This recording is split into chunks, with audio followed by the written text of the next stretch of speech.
Hi, Bill. Hi, Kate. So you're the president of the board of directors of the Ottawa Tennis and Lawn Bowling Club. Right. And I understand you're holding a special shareholders meeting on June 29th. Can you tell me about that? The purpose of the meeting is to get shareholders' views on our proposal to convert to a corporation without share capital.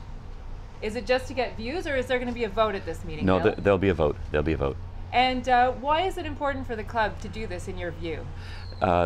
With this action, the club will become fully not-for-profit, and we think that's in the best long-term interests of the club. And who is it that could vote at this meeting? Can any member show up and vote? No, one has to be a shareholder to be eligible to vote at the meeting. Okay. Is there a way that people can get a share if they don't have one? Under certain conditions. If somebody has been an active member for 2 years and they're into their third year and they're over 18 years of age, they're eligible to buy a share, and we would certainly encourage people to do so. So Bill, the club's been around for a long time. Why are we holding this vote now? There's a variety of reasons, but the change in legislation at the Ontario government level is going to force us into making a choice between being a business corporation or a not-for-profit corporation. Also, a small group of shareholders have brought this to the front burner, if you like, at the last annual zoning meeting. So we feel that we need to take a really good look at the situation and move forward. Now, how controversial do you think this motion is going to be, Bill? There'll be some controversy. It's been a question that's been around for a long time, and there are some people who don't agree with this approach, but we believe the vast majority of shareholders are in favor of it, and we're hopeful that we can have a successful outcome. Can you tell me briefly, Bill, why do you think it's important for the club to move down this not-for-profit route?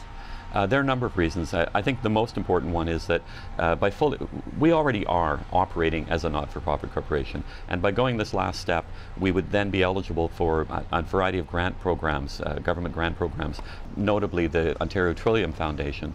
We looked at their data recently, and we find that there's over 30 tennis-related projects in the last 4 years that they funded for clubs just like ours in places like Markham and Peterborough and Kingston, that allowed clubs to develop courts, add lighting, renovate clubhouse installations, a whole bunch of the kinds of things that really reflect our needs. Also, we have a number of our suppliers, information technology, taxes, property taxes, that we're getting preferred rates as a not-for-profit. We wouldn't get those if we were a for-profit business. Also, we have such a strong commitment of volunteerism here at the club, which really makes it such a dynamic and wonderful place to be, and we fear that we would lose a lot of that goodwill and good spirit if we became a for-profit business. So what will happen next if this resolution passes at the meeting? Once we have the authority from the shareholders to make this change, we then submit paperwork to the Ontario government to cancel the shares and transform us fully into a not-for-profit corporation. We then have to do some bylaw changes, which then are ratified at the next general meeting of members, which normally is in January, February. So if you cancel the shares, Bill, who actually is then running and owning the club? Ultimately, it would be a member-run club. We are mindful, though, that people who own what we call 1939 shares, which were issued when the current legal structure of the club was created, we're mindful that they, many of them, fully understood that they were buying a share to have a vote. So it's the board's position that we would like to continue to extend that right to vote for people who were 39 shareholders, because we recognize their contribution to the club over the years, and we want to keep them as part of the mix. So we would give honorary voting membership to people who own 1939 shares. So then all of the members of the club, plus those 1939 shareholders, would then have a vote in the future? That's correct. Okay. That's correct.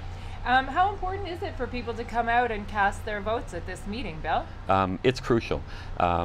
In 2010, a similar initiative was attempted, and although the club received 53% of the vote of shareholders to make this kind of change, it wasn't sufficient. We needed 2/3 level.